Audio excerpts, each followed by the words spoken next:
নমস্কার বন্ধুরা। আজকের দিনে কিন্তু আমরা সবাই ব্যাঙ্ক অ্যাকাউন্ট, এটিএম কার্ড এবং ইউপিআই ব্যবহার করে থাকি। কিন্তু এই রিলেটেড যে সমস্ত আপডেটগুলো আসে গভর্নমেন্ট থেকে সেগুলো কিন্তু আমরা খবর রাখি না।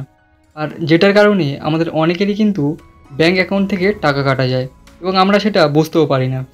তো আজকে এই ভিডিওতে আমরা জানবো যে 1 এপ্রিল থেকে আমাদের এটিএম কার্ডের নতুন চার্জ, ইউপিআই ব্যবহার করলে সেটার চার্জ, এই সম্বন্ধে এবং সেভিংস অ্যাকাউন্টের নতুন মিনিমাম মেনটেন্যান্স ব্যালেন্স সেগুলো কী সেই সম্পর্কে কিন্তু এই ভিডিওতে আলোচনা করব। ভিডিওটি অবশ্যই শেষ পর্যন্ত দেখার অনুরোধ রইল। দেখুন, প্রথমে আসছে ইউপিআই অ্যাকাউন্ট। দেখুন, ইউপিআই অ্যাকাউন্ট বন্ধ হওয়ার কথা কিন্তু এখানে আসছে।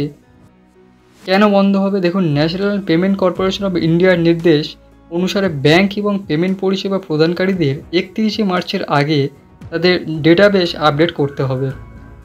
দীর্ঘদিন ধরে বন্ধ থাকা আইডিগুলি নিষ্ক্রিয় করার কথা বলা হয়েছে। প্রত্যেক সপ্তাহে সংস্থাগুলিকে মোবাইল নম্বর সংক্রান্ত তথ্য আপডেট করতেও বলা হয়েছে।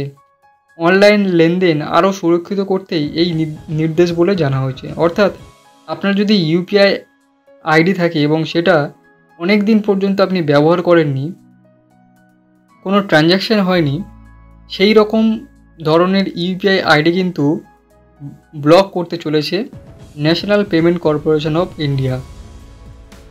এরপর দেখুন, এটিএম থেকে টাকা তোলার নিয়ম। এটিএম থেকে কিন্তু টাকা তুললে এবার কিন্তু আপনার একটা অতিরিক্ত চার্জ কাটতে পারে। দেখুন, 1 এপ্রিল থেকে অনেক ব্যাংক তাদের এটিএম থেকে টাকা তোলার নীতি পরিবর্তন করতে চলেছে। নতুন নিয়ম অনুসারে গ্রাহকরা অন্য ব্যাংকের এটিএম থেকে মাসে মাত্র 3 বার বিনামূল্যে টাকা তুলতে পারবেন, যেখানে 1 মে থেকে আর্থিক লেনদেনের জন্য অতিরিক্ত 2 টাকা চার্জ করা হবে। এমনকি নগদ উত্তোলনের ক্ষেত্রেও ফি লিমিটের পরে 17 টাকার পরিবর্তে 19 টাকা চার্জ করা হবে।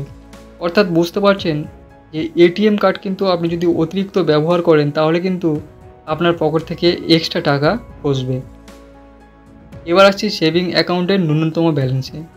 দেখুন, 1 এপ্রিল থেকে আপনার সেভিংস অ্যাকাউন্টের ন্যূনতম ব্যালেন্স বজায় রাখা বাধ্যতামূলক।